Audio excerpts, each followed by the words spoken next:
Oh, my dears, let me tell you something.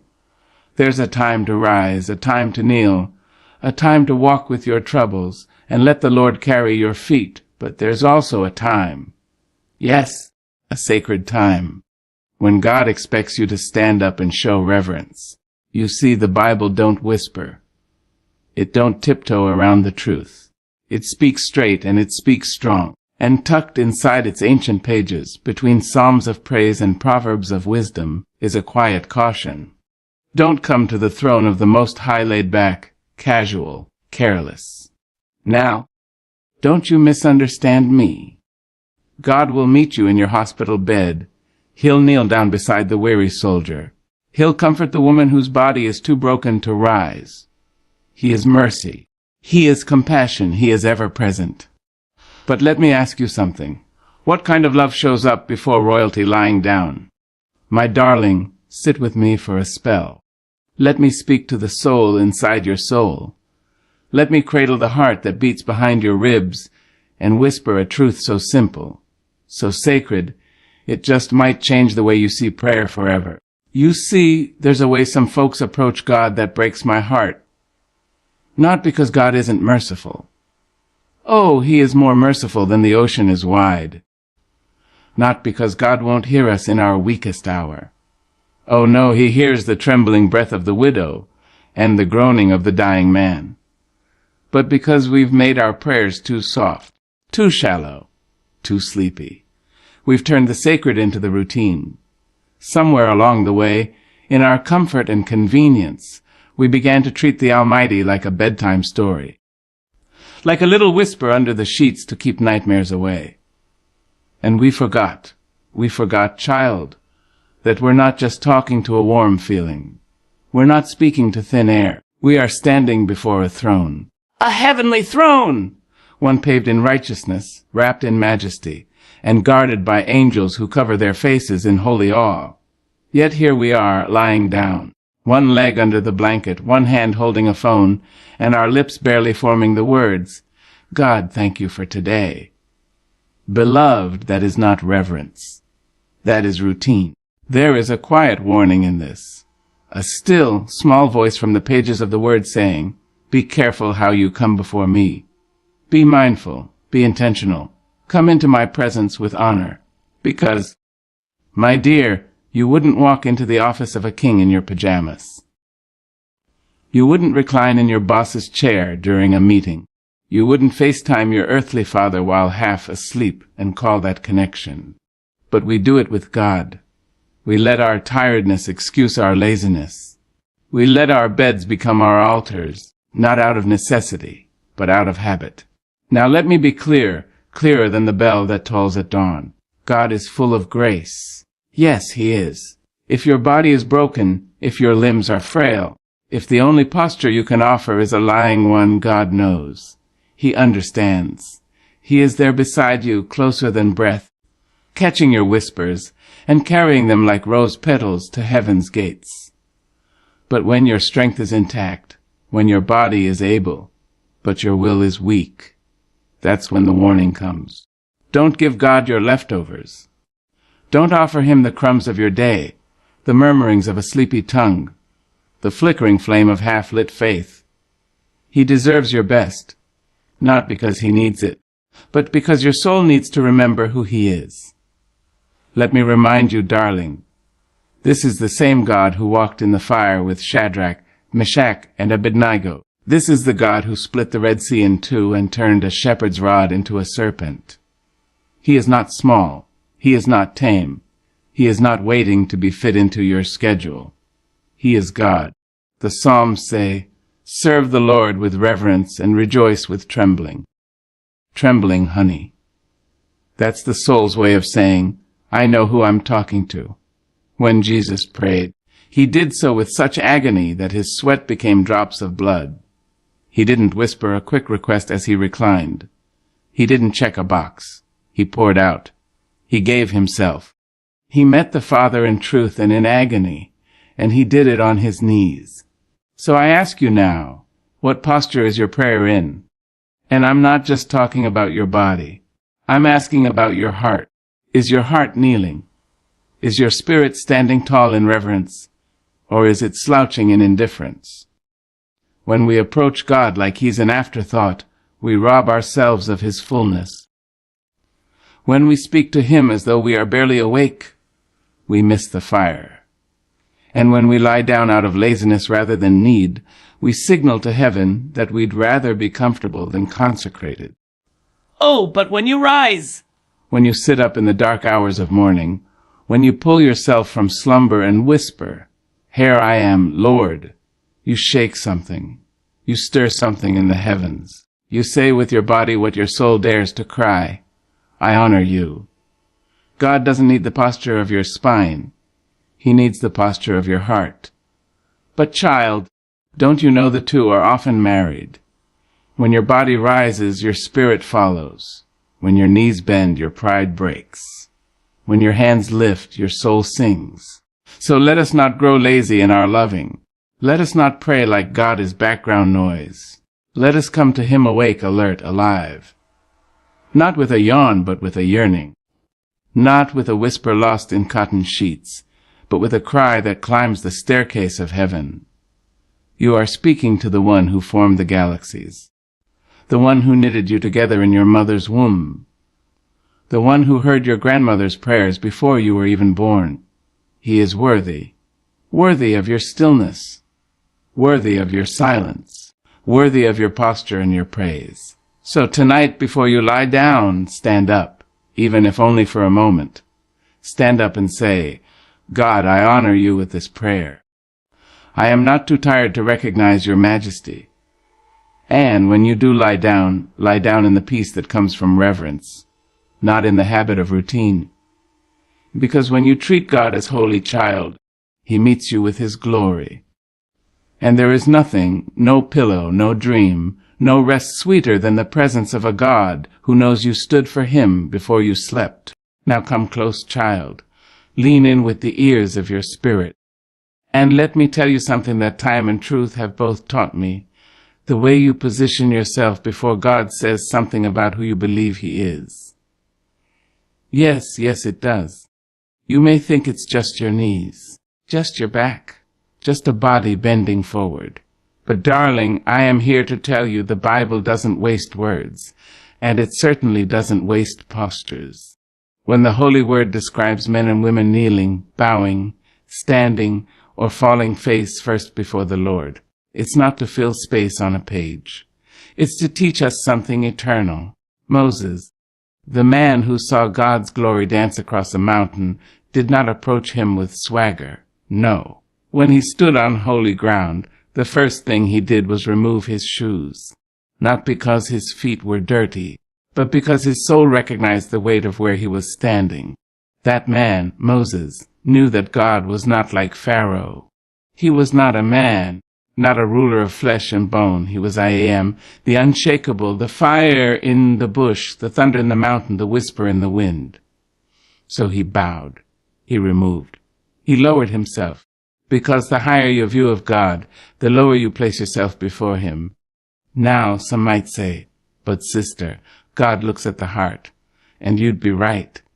But sugar, don't you know that sometimes what's going on in the heart spills over into how you hold your body? Yes, sometimes your knees know what your mouth cannot speak. Sometimes your hands lift because your soul is reaching for heaven. Sometimes your spine bends because your pride finally broke. The Bible is full of such stories. Go on and flip the pages of your good book. You'll see Hannah pouring out her anguish at the temple steps. Her lips moved, her voice trembled, but her body stayed grounded. She was not pacing or lounging. She was laid bare in posture and in prayer. That woman knelt before the Lord of hosts, and God answered her cry with a child called Samuel, a prophet of power and purpose. And Daniel, my Lord, when he knew his prayers might cost him his life, what did he do? He didn't whisper from bed, didn't mumble between yawns. He opened his windows, faced Jerusalem, and knelt down 3 times a day. That's discipline. That's posture with purpose. That's a man who knew that bending his knees before God was more powerful than standing tall before kings. You see, the devil don't mind if you pray while lying down, if that means you're not really present. If your prayer is just a formality, just something you do before sleep takes over, then it has no fire, no force, no faith. But oh, when you kneel, when your bones press into the floor, when your back curves not from weariness, but from wonder, when your hands are not to stretch, but to surrender, then, child, the heavens take notice, because the body speaks. It says, Lord, I am beneath you. It says, I acknowledge your majesty. It says, I am your servant, not your equal. And don't think for 1 second that God ignores that kind of posture. No, child, he honors it. He responds to it. The Psalms speak of lifting hands. The Gospels show Jesus falling on his face in prayer. Revelation tells of angels bowing in ceaseless worship. Why? Because humility invites holiness. And I don't know about you, but I want the kind of life where God is welcome to walk through the door and sit with me. But not if I'm lying down out of laziness. No, sir. Not if I treat him like a last-minute thought or a ritual on my way to sleep. You want God to move, then move yourself off the bed, onto your knees, off the couch, into a prayer closet, out of routine, into reverence. Now don't get me wrong, darling. I am not here to put God in a box. He's met people in caves and in cisterns, in prisons and palaces, on dusty roads and in fiery furnaces. But when he shows up, people don't stay standing or lying down out of comfort. No, they bow, they kneel, they fall. Because when glory walks in, the body can't help but respond. It's not just about religion. It's about reverence. It's not just posture. It's proclamation. You're proclaiming with every bend in your knee, every fold of your hands, every bowed head, you are God and I am yours. In the old church, they used to say, if you can't stand, wave your hand. If you can't wave, nod your head. And if you can't do that, just let your spirit agree. But baby, they were saying something deep. Do all you can to show God you're present. You're listening, you're humbled. Don't let your body betray your spirit. Now I know we're living in an age where ease is glorified, where pray on the go is preached more than be still and know. But there's something sacred about slowing down, about kneeling on hardwood floors or bending low in the stillness of morning. It trains the soul. It tames the flesh. It reminds you you are not in control. You are not the center. God is.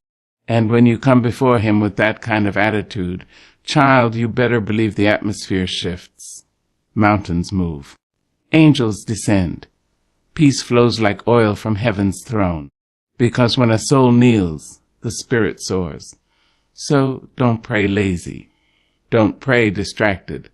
Don't pray in a posture that matches your television habits. Pray like you're meeting the Most High. Pray like he's worthy of your knees and your time.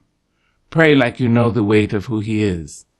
And if your body can't kneel, let your spirit bow. Let your heart get low. Let your thoughts stand at attention.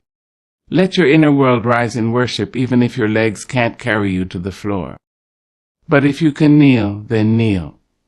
If you can lift your hands, then lift them. If you can stand in honor, then stand tall and strong, because when you honor God with your posture, you echo the saints of old. You join with the angels. You kneel with Daniel. You bow with Moses. You worship with the elders in Revelation. You remind yourself and heaven that this isn't just prayer, this is holy ground. And child, on holy ground, we don't lie down in comfort. We bow, we kneel, we show him with every fiber of our being, you are worthy. Come close, my dear. Bring your tender heart and your listening ears, for I have a truth to share that is both ancient and evergreen. A truth that trembles on the edge of silence and thunder. A truth about the body and the soul and how the two, like old lovers, dance together in sacred rhythm. Now we live in a world that wants to divide everything. It says your mind is one thing, your spirit another, your body something else entirely. But oh, how wrong that is. The body and the soul, child are braided together like the roots of an old oak tree, each one feeding the other, each one feeling what the other holds. And when it comes to prayer, my sweet, your body becomes the stage on which your soul performs its most intimate ballad. You may not think so. You may believe your words alone are enough, that your heart is all that matters. But I tell you this, not to shame, not to scold, but to awaken something deep within you. The posture of your body often reveals the posture of your soul. Don't believe me? Then let's take a walk through the Bible. Let us trace the footprints of those who came before us, those who knew the gravity of standing before the Most High. Look how often the scriptures mention kneeling, bowing, raising hands, falling prostrate. These are not coincidences. These are not customs. These are cries. Silent cries of the body that say what the heart is often too shattered or too awestruck to speak. When Job lost everything, he didn't just weep. He didn't just murmur a prayer. The good book tells us he fell to the ground and worshipped. Now why would a man who had just buried his children, lost his wealth, and been struck by illness choose to fall to the ground? Because the soul needed the body to say, I still trust you. Because the ache was too deep for standing. Because sometimes worship must come from the dust. And then there's Jesus in the garden. Oh, yes, let us not forget Gethsemane. The weight of the world pressed down upon him like a great stone. And what did he do? He didn't lie back and sigh. He didn't sit comfortably against a tree. He fell on his face, God in flesh, the light of the world, down on his knees with sweat like blood. Why? Because his body knew the moment was holy. Because the anguish inside him poured out, not just through tears and words, but through a trembling body laid bare before the Father. You see, the posture speaks. When a man kneels, he is saying, I surrender. When a woman bows, she is saying, I reverence you. When a child lifts their hands, they are saying, I need you. Oh, don't tell me your body doesn't matter. Because I've seen the difference between a man praying with his eyes closed and a man praying on his knees with his face in his hands. I've heard the prayers of a woman with her feet tucked under the covers. And I've heard the prayers of a woman who rose before dawn, wrapped her robe around her soul, and bent low over a Bible.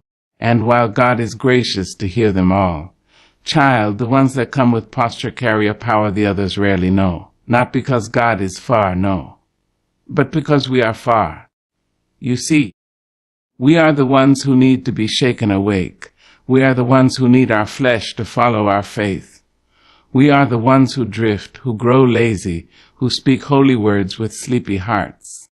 And when you move your body into a position of worship, you're telling your whole self, wake up, this is sacred ground.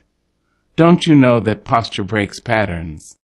You may be anxious, but when you kneel, your soul remembers peace. You may be proud, but when you bow, your pride slips off like a loose garment. You may be tired, but when you stand up and lift your hands, strength flows in from heaven like a rushing wind. It is no small thing to change your posture. In fact, sometimes it's everything. There are seasons in life when the only prayer you can offer is a tear and a bent knee. There are days when your heart is numb, but your hands lift anyway, and somehow the lifting awakens the soul. There are moments when you're too broken to form a sentence, but your face pressed against the floor tells God everything, and He sees it. He sees the bend in your back, the ache in your knees, the shaking of your hands, and child, He honors it. Because He knows that you didn't have to kneel. He knows you didn't have to stand. He knows the weight you carried just to get up and say, Here I am, Lord. And oh, how heaven responds to such posture. The angels hush, the Spirit stirs. The room, no matter how small or ordinary, becomes a temple, and your very body becomes a vessel, carrying reverence, carrying surrender, carrying love. I am not saying posture is a performance. No, not at all. God is not moved by showmanship. but he is moved by sincerity. And sometimes sincerity looks like a soul on its knees. Sometimes it looks like tired hands still lifting. Sometimes it looks like a trembling body standing tall in the face of fear and saying, "I believe you, Lord." So don't ignore the sacred dance between flesh and spirit. Let your body reflect your awe. Let your hands speak your hunger. Let your knees bear the weight of your worship. Because when you allow your posture to align with your prayer, you step into something ancient, some holy, something powerful. You step into the rhythm of every prophet, every psalmist, every humble heart that ever dared to come before the throne of grace. And you too will find that when the body bows low, the spirit rises high. So bend, beloved. Bow, rise. Let your whole self say what your mouth cannot. For in the language of worship, sometimes silence is loudest when the soul kneels and the body follows. My dear heart, sit beside me now, and let's talk gently and honestly about something that far too many overlook in the sacred dance of prayer. Let's speak not of thunder, but of the whisper, of those soft moments when we let God become an afterthought instead of the Almighty. Let us speak with reverence and with truth about what happens when we offer him not our first, not our best, but our leftovers. Yes, child, I mean it just like it sounds. We offer our Creator, the one who wakes the sun and cradles the stars. We offer him the final flickers of our day, the closing credits of our minds, the murmured words half swallowed by sleep. And then we wonder why our spirits feel dry, why our prayers lack power, why we walk through life as though we're half awake. Now, don't get me wrong. God is merciful. He is kinder than we can imagine. He hears the prayers that rise like smoke from broken hearts at midnight. He listens when we whisper to him from our weary beds.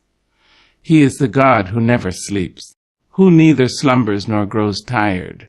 But that mercy, child, that divine patience, it is no excuse for our apathy, because baby love and honor are not the same thing. You can love someone and still take them for granted. You can love God and still treat him like an option. And that is what we do when we only pray as we drift off to sleep. That's what we do when our prayers are penned with yawns and ended with snoring. We treat the holy like the habitual. We treat the divine like the disposable. And we say, with our actions, if not our words, God, you can have what's left. But he is not a God of leftovers. He is the God of first fruits, the God of fresh oil, the God who asks for the beginning of your day, not the end of your energy. Remember Cain and Abel. One brought an offering of excellence, the very best of his flock. The other brought just some of his harvest, just a portion, just whatever was convenient, and God, in his righteousness, accepted one and rejected the other. Not because he needed the lamb or the grain, but because he knew the heart behind the hand. So let me ask you, child, what are you offering him? Are you giving him your full attention? Are you rising to meet him with joy and focus? Or are you murmuring prayers with one eye closed and the other halfway in a dream? You see, when we love someone deeply, we don't give them our scraps. When you love your mama, you don't just send her a message when you remember. When you love your child, you don't wait until you're half asleep to listen to their stories. And when you love your Lord, you don't wait until your body is too tired and your mind too distracted to give him reverence. Yet that is what we do. We slide under the covers, fluff the pillow, and speak his name with lips heavy from a day full of everything but him. We pray with the TV humming in the background, with texts still unread, with tomorrow's worries already knocking at the door. And then we say we don't feel close to him. We wonder why our prayers feel dry, why our soul feels starved. But oh, child, you cannot expect him to pour down rain when you only lift your cup in the dark. He deserves better. Not because he's arrogant, but because he is worthy. Worthy of your full attention. Worthy of your clear mind. Worthy of the sunrise and not just the sunset. We spend our best energy on everyone else. We give the boss our punctuality. We give friends our laughter. We give social media our focus. And then we crawl into bed and hand God the tired sigh of a worn-out soul. That, beloved, is not love. That is duty. That is habit. That is the shell of intimacy without its fire. And it is not what God desires. He wants to walk with you in the cool of the morning, like he did with Adam. He wants to speak to you before the world has spoken its noise. He wants the part of you that is alert, alive, and ready to listen, because prayer, my sweet, is not a lullaby. It is a lifeline. It is not something to lull you to sleep. It is something to awaken you. And if we treat it like a bedtime ritual, if we treat God like a gentle tap on the shoulder instead of the sovereign of our soul, then we reduce the holy to habit. We shrink the sacred down to something we do when there's nothing left to give. But child, you were made for more than that.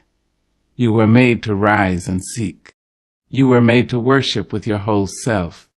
You were made to give him your best, not your leftovers. So I urge you, take a moment and reflect. Have your prayers become routine? Has God become the last thing on your list instead of the first? Are you offering him crumbs when you once offered a feast? Then rise, beloved. Start your day with him. Give him the sunrise. Give him your first thoughts, your first breath, your first moment of stillness. Let him set the tone before the world gets a chance to twist your spirit. And if night comes and you're weary, if the day has drained you, then kneel anyway. But kneel in reverence, not in routine. Let your soul speak, not just your mouth. Let your love shine through your posture, your presence, your attention, because he is not just the God of your sleep. He is the God of your breath, the God of your beginning and your end. And if you give him your best, he will pour out his. So give him the first, not the last, the gold, not the scraps, the flame, not the embers, because God, my darling, is not a side note. He is the whole story, and he deserves a heart that remembers that, even in prayer. Come closer, baby. Sit down on the porch of your soul and be still for a while.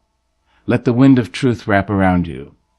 Let the sun of understanding warm your bones. I've got something important to tell you. Something that might shake your slumbering spirit awake. Something holy, ancient, and alive. When you pray right, God moves. Now don't you go thinking prayer is just words falling into the air like scattered leaves on an autumn breeze. No, my love, prayer is a key. Prayer is thunder wrapped in silk. Prayer is the breath of the soul reaching back to its maker. And when it's offered in truth, with reverence, with fire, it shakes heaven and causes angels to stand at attention. But there is a difference. Oh yes, a difference. Between a prayer said and a prayer felt, between a routine whisper and a soul's cry, between a sleepy murmur under the covers and a bold declaration that the God of all creation is being summoned into the middle of your situation. You see, God doesn't just listen to language. He listens to longing. He hears hunger.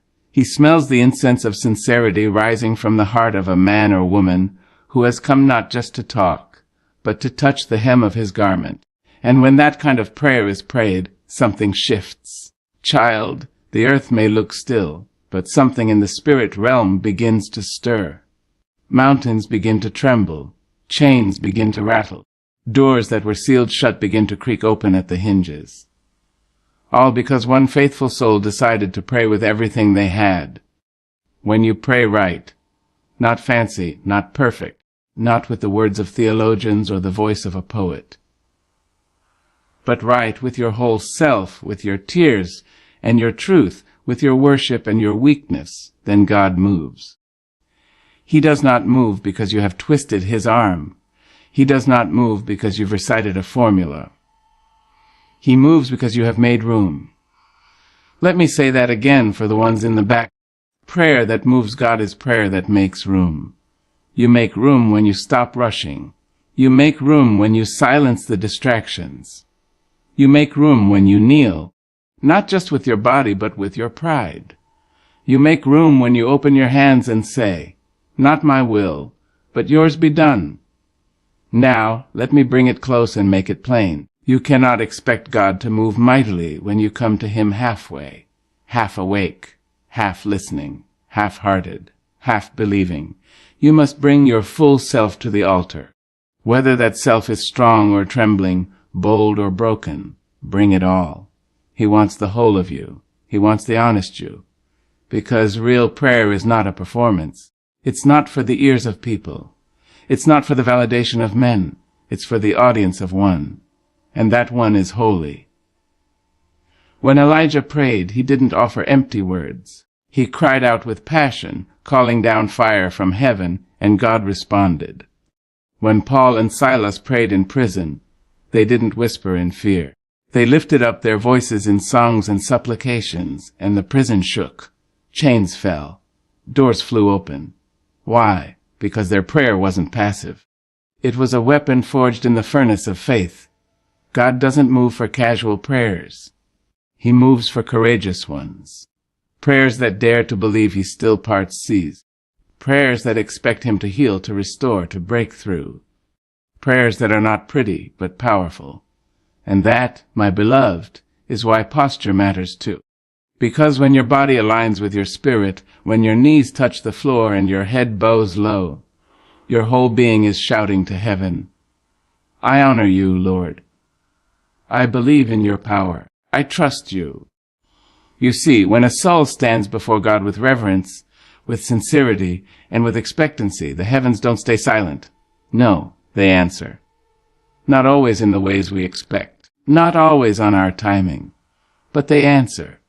Sometimes he sends peace so thick it settles like a blanket across your chest.